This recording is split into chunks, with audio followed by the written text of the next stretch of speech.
Andito ako sa kay ate, sa kabayan na pwesto ng mga tindahan ng ano to.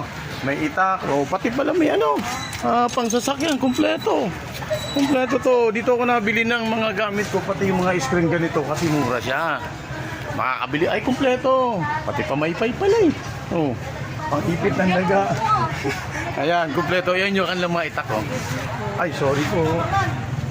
Ito yung aking kababayan. Okay lang naman eh ha. Ay, si kababayan ko. Yan si Mr. Miyang Gwapuhon. Sa taong Bicol. Di man baga. Ayun. Salamat sa Diyos. Ito yung kay Brother Edwin na building. Kabrad ko si Brother Edwin.